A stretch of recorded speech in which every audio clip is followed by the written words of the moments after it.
Hi friends, I'm back today with chapter 13 of Indian in the Cupboard. Our question to set our purpose today is how did Patrick help Omri at Yaps? And this chapter is called Art and Accusation. Mr. Johnson opened and shut his mouth for several seconds without a sound coming out. At last he croaked. Mrs. Hunt, I'm afraid I'm unwell. I'm going home to bed. Will you take charge of this child? His voice dropped to mumble like an old man's. Omri just caught the words. Back to the lessons. Then Mr. Johnson let go of Patrick's arms, turned, walked most unsteadily toward the door, and put his hand on it and swayed as if he might fall over. "Mr. Johnson!" said Mrs. Hunt in a shocked tone. "Shall I call a taxi?" No, I'll be all right. And the headmaster, without looking back, tottered out into the corridor.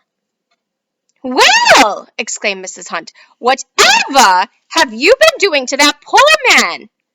Neither of them answered. Omri was staring at Patrick, or rather, at his pocket. Patrick's shoulders were heaving, and he was not looking at anyone. Mrs. Hunt obviously was flummoxed. "Well, you'd better go to the toilet and wash your faces, both of you, and then go back to your classroom as fast as you can toddle," she said in her funny, old-fashioned way. "Run along."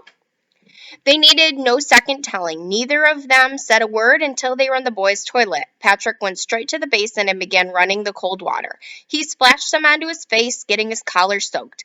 Omri stood up watching him. Obviously, he was as upset as Omri, if not more so. Once again, Omri felt their friendship trembling near the edge of destruction. He drew a deep breath. "You showed him," he said at last in a trembling voice. Patrick said nothing. He dried his face on the roller towel. He was still grasping the way one does when one's been crying. "Give them back to me. Both of them." Patrick reached slowly into his pocket. He put his closed hand backward. Omri looked at his fingers, opened slowly. Little Bear and Boone were sitting there absolutely terrified. They were actually clinging onto each other. Even Little Bear was hiding his face, and they both were trembling. With infinite slowness and care, so not to frighten them more, Omri took them into his own hand. "It's all right," he whispered, bringing them up near his face. "Please, it's all right." Then he put them carefully in his pocket and said to Patrick in a low voice, "You stupid fool." Patrick turned. His face gave Omri more of a jolt than Mr. Johnson's had. It was white mottled red with swollen eyes. "I had to," he said. "I had to. He'd have phoned my dad, and they'd made me tell in the end. Anyway, he didn't believe in them. He just thought he was seeing things. He just stood there, gaping at them. He didn't even touch them. When they moved, he gave a yell, and then I thought he was gonna fall over. He went white as a ghost, you saw. He didn't believe his eyes, Omri, honest. He'll think he dreamt it." Omri went looking at him stonily. Can't I have Boone?" asked Patrick in a small voice. "No." "Please, I'm sorry, I had to." "They're not safe with you. You use them. They're people. You can't use people." Patrick didn't ask again. He gave one more hiccuping sob and went out. Omri took the little men out of his pocket again and lifted them to his face. Boone was lying flat on his front, holding his big hat down over his ears as if he was trying to shut out the world. But Little Bear stood up. "Big man shout, give fear," he said angrily. "Small ears, big nose, no good." "I know. I'm sorry," said Omri, "but it's okay now. I'm going to take you home." "What about wife?" His promise. Omri had forgotten all about that. Another Indian, another little live person to worry about. Omri had heard about people going gray-haired almost overnight as if they had too much worry. He felt it might easily happen to him. He thought back in time to only a few days ago when this had all started, and he had fondly imagined it was all going to be the greatest fun he had ever had. Now he realized it was more like a nightmare. But Little Bear was looking at him challengingly. He had promised. Right after school, he said, we'll go into the shop. There was still another hour of lessons to be got through. Fortunately, it was 2 periods of art. In the art room, you could go away into a corner and even sit with your back toward the teacher if you'd like. Omri went to the farthest and darkest corner. Omri, don't try to draw there, said the art teacher. You're in your own light. It's bad for your eyes. I'm going to draw something huge anyway, said Omri. All the others sat near the long windows. He was quite alone. As if the teacher approached him, he would hear her feet on the bare floor. He suddenly felt he simply must get a little fun out of this somehow. He cautiously fished out Little Bear and Boone out of his pocket. They stood on a sheet of white drawing paper, as if stretched out in snow, and looked about them. This school place? Asked Little Bear. Yes. Shh. Sure don't look much like school I went to, exclaimed Boone. Where's the rows of desks? Where's the slate and bit of chalk? Why ain't the teacher talking? We're doing art. We can sit where we like. She doesn't like to talk much. She just likes to let us get on with it, replied Omni in the softest whisper he could imagine. Art, eh? Asked Boone, brightening up. Say, that was my best subject. I was always top in art. Only thing I was any good at. Still draw when I get a chance, if ain't nobody laugh around me. And he reached into his pocket of his tiny jeans and fished out a stub of pencil, almost too small to see. Can I draw? Can I draw a mite on your paper? He asked. Omri nodded. Boone strode to the very center of the paper, looking all the way around at the white expanse stretching away from him in every direction, and gave a deep sigh of satisfaction. Then he knelt down and began to draw. Little Bear and Omri watched. From the microscopic point of Boone's pencil, there was developing the most amazing scene. It was a prairie landscape with hills and cacti and a few tufts of sagebrush. Boone sketched in, with soft strokes, some wooden buildings such as Omri had seen in cowboy films. A saloon with a swinging sign said Golden Dollar Saloon in twirly writing. A post office, a general store, a livery stable, and a stone house with a barred window and a sign saying jail.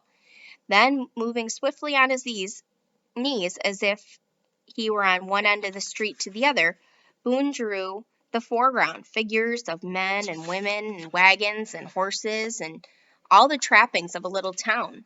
From Boone's point of view, he was drawing something quite large, making the best of the vast piece of paper. But from Omri's, the drawing was minute, perfect in detailing, but smaller than any human hand could possibly have ever made. He and Little Bear watched as fascinated. Boone, you're an artist, Omni breathed at last, when Boone had even made the mud on the unpaved street look real. Little Bear grunted. But not like real place, he said. Boone didn't trouble to answer. In fact, he was absorbed so much that he probably didn't hear. But Omri frowned. Then he understood. Of course, Boone's town was part of an America that was not thought of during Little Bear's time. Boone, he whispered, bending down, what year is it? Your town, your time. Ah, last time I saw the newspaper, it was 1889, said Boone. There, that's my drawing, not too bad, huh? It's absolutely brilliant, said Omri, enthralled. Omri! Omri jumped. His two hands instantly cupped themselves over the two men. From the other side of the room, the teacher said, I see it's no use trying to stop you from chattering. You even do it when you're alone. Bring me your picture. For a moment, Omri hesitated, but it was too marvelous to be passed up. He scooped the men up into his pocket and picked up the sheet of paper. For once, he wouldn't stop to think. He would just enjoy himself. He carried Boone's drawing to the teacher and put it innocently into her hand. What happened then made up for a good deal of worry and general upset the little men had caused him. First she just glanced. At a glance, the drawing in the middle of the paper looked just like a scribble or a smudge. I thought you said you were going to do something huge, she said with a laugh. This isn't much more than a... Then she took a second, much closer look. She stared without speaking for almost 2 minutes when Omri felt something inside him, the beginnings of huge, gleeful, uncontrollable laugh. Abruptly, the teacher, who had been perched on the desk, stood up and went to the cupboard. Omri was not surprised to see a magnifying glass in her hand when she turned around. She put the paper down on the table and bent over it, with the glass poised. She examined the drawing for several minutes more. Her face was something to see. Some of the nearest children had become aware that there was something unusual going on, and they were craning to see what the teacher was looking at so attentively. Omri stood with that same innocent look on his face, waiting, the laugh rising slowly inside of him. Fun? This was fun if you liked. This is what he had been imagining. The teacher looked at him. Her face was not quite as stunned as Mr. Johnson's had been, but it was an absolute picture of bafflement. Omri, she said, how in the name of all that is holy did you do this? I like drawing small, said Omri truthfully. Small? This isn't small, it's tiny. It's infinitesimal. It's microscopic. Her voice was rising with every word. Several of the other children had now stood up and they were crowding over the paper, peering at it with absolute stupefaction. Small gasps and exclamations of wonder were rising on all sides. Omri's head held in a laugh that threatened to explode. The teacher's eyes were now narrow with astonishment and doubt. Show me, she said, the pencil you used. This took Omri aback, but only for just a second. Left it over there. I'll just go get it, he said sweetly. He walked back to his table, and then, with his hand in his pocket, with his back turned, he bent over, apparently to search the top of the table. Then he turned around, smiling, holding something cupped in his hand. Here it is. Everyone bent forward, and the art teacher looked at, what are you putting on me, Omri? There's nothing there. Yes, there is. She peered close until he could feel her warm breath on his hand. Don't breathe hard, said Omri. You'll blow it away. Maybe you'd see it better through the magnifying glass, he added kindly. Slowly she raised the glass into position and looked at it. Can I see it? Is it there? Can I look? Clamored all the other children. All except Patrick. He was sitting by himself, not paying attention to the crowd or around Omri. The art teacher lowered the glass. Her eyes were dazed. I don't believe it. It's there. How'd you pick it up? Ah, well, that's a bit of a secret method I have. Yes, it must be. And you wouldn't mind telling us? No, said Omri in a trembling voice. His laugh was on the verge. He was going to burst out. May I be excused? Yes, she said in a dazed voice. Go on. He took the drawing back and tottered to the door. He managed to get outside before the laugh actually blew out. But it was so loud, so overpowering, that he was obliged to go right back to the playground, where he sank onto the bench and laughed till he felt quite weak. Her face! He had never enjoyed anything so much in his whole life. It had been worth it. The bell rang. School was over. Omri brought out the men and held them up. Guys, he said, I enjoyed that. Thank you. Now we're going to the shop. Omri ran all the way to Yap's and got there before most of the children had even got out into school. In 10 minutes, the place would be full of kids buying potato chips and sweets and toys and comics. Just now, he had it to himself, and he had to make the most of the few minutes he had. He went directly to the corner where the boxes of plastic figures were kept. He stood in the back with his back to the main counter. He was holding Little Bear and Boone in his hand, and he put them down among the figures of cowboys and Indians box. He hadn't reckoned on Boone's sensitive nature, however. Holy catfish! Look at all them dead bodies! He squeaked, hiding his eyes. There must have been a massacre! Not dead, said Little Bear scornfully. Plastic! He kicked the plastic cowboy aside. Too many, he said to Omri. You find women. I choose. You'll have to be quick, said Omri in a low voice. He was rummaging through the box, picking out Indian women. There were very few. Out of the 5 he found, 1 was clearly old, 2 had babies tied on their back, and parcels laced up like a boot. You don't want a baby, I suppose. Little Bear gave him a look. No, I thought not, said Omri hastily. What about these? He stood the other two figures on the edge of the table. Little Bear jumped down and faced them. He looked carefully at the first one and then the other. They both looked exactly the same to Omri, except that one had a yellow dress on and the other a blue. Each had a black pigtail and a headband with a single feather and moccasins on her feet. Little Bear looked up. His face showed furious disappointment. No good, he said. But aren't many others. Many plastic. You look good, find other. Omri rummaged frantically right to the bottom of the box. Kids were beginning to come into the shop. He had almost despaired when he found her. She lay face down in the bottom of the box, half hidden by two cowboys on horses. He pulled her out. She was the same size as the others, apparently, except that she wore a red dress. They obviously all came out of the same mold because they were in the same position as if they were walking. If the others were ugly, so this one would be too. Without much hope, he set her in front of Little Bear. He stood staring at her. The shop was getting busy now. At any moment, someone would come up behind him wanting to buy a plastic figure. Well, said Omri impatiently. For another 5 seconds, Little Bear stared. Then, without speaking a word, he nodded his head. Omri didn't want to wait for him to change his mind. He scooped him and Boone back into his pocket and, picking up the approved figure, made his way to the counter. Just this one, please, he said. Mr. Yap was looking at him. A very odd look. Are you sure you only want the one? He asked. Yes. Mr. Yap took the plastic figure, dropped it into a bag, and gave it to Omri. 10 pence. Omri paid and left the shop. Suddenly, he felt a hand on his shoulder. He spun around. It was Mr. Yap. The look on his face was not odd at all, but red and angry.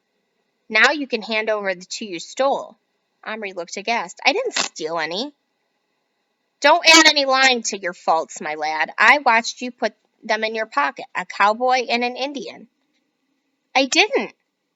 Turn out your pockets. They're mine, Omri managed to gasp. A likely story, and I suppose you brought them out to help you choose a new one? Yes. Ha ha ha, said Mr. Yap heavily. Come on, stop playing around. I lose hundreds of pounds worth of stuff a year to you thieving kids. When I do catch one of you red-handed, I'm not likely to let it pass. I know your sort. If I let you off, you'll be boasting to your pals at school about how easy it was to get away with it, and you'd most likely be back tomorrow for another pocketful. Omri was now fighting back tears. Quite a crowd had collected, much like the crowd in the art room. Some were the same, even. But his feelings were no longer so pleasant. He wished he could die or disappear. It's no use trying to get around me, shouted Mr. Yap. Give them back right now, or I'll call the police. All at once, Patrick was beside him. They're his, he said. I know they're his because he showed them to me at school.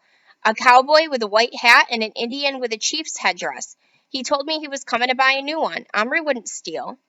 Mr. Yap let go of Omri and looked at Patrick. He knew Patrick quite well because it happened that Patrick's brother had once been his paper boy. Will you vouch for him then? Of course I will, said Patrick staunchly. I'm telling you, I saw them both this afternoon. But still the shopkeeper wasn't absolutely convinced. Let's see if they fit your description. Omri, who'd been staring at Patrick as some miraculous deliverer, felt his stomach drop into his shoes once more. Then he had an idea. He reached into both of his hands' pockets, then he held them out slowly, still closed, and everyone looked at it. In the other hand, he lifted to his mouth as if to stifle a cough, and he whispered into it, Lie still, don't move, plastic. Then he put his hands out before him and opened them up. The men played along beautifully. There they lay, side by side, stiff and stark, as lifeless plastic figures as they could be. In any case, Omri was taking no chances. He gave Mr. Yap just long enough to see that they were just as Patrick had said before closing his fingers again. Mr. Yap grunted. Those aren't from my shop anyhow. All of my Indian chiefs are sitting down, and that kind of cowboy is always on a horse. Well, I'm sorry, lad, you'll have to excuse me, but you must admit it did look suspicious. Omri managed a sickly smile. The crowd was melting away. Mr. Yap shuffled into the shop. Omri and Patrick were left alone on the pavement. Thanks, said Omri. It came out croaky as a frog. That's okay. Have a tofu. And they each had one and walked alongside. After a while, they gave each other a quick grin. Let's give them some. They stopped and took the men out and gave them each some bits of chocolate. That's a reward, said Patrick, for playing dead. Little Bear had naturally demanded to know what it had been all about, and the boys explained as well as they could. Little Bear was intrigued. Men think Omri steal Little Bear? Yes. And Boone? Omri nodded. Omri fool to steal Boone, roared Little Bear, laughing. Boone, stuffing himself with chocolate, gave him a dirty look. Where woman? Little Bear asked eagerly. I've got her. When make real? Tonight. Patrick gave him a look of pure longing, but he didn't say anything. When they walked along again, they were getting near Omri's house. Omri was thinking. After a while, he said, Patrick, what about you staying the night? Patrick's face lit up like a bulb. Could I? And see? Yes. Wow, thanks. And they ran the rest of the way home. So, how did Patrick help Omri at Yap's? And why did Mr. Yap believe Patrick? And what does the word flummoxed mean? That's our vocabulary word. And it said Mrs. Hunt was obviously flummoxed. So think about what Omri was doing and what she saw and how that would make her feel flummoxed and what flummoxed might mean. I will see you all soon. Have a great day. And remember, be kind.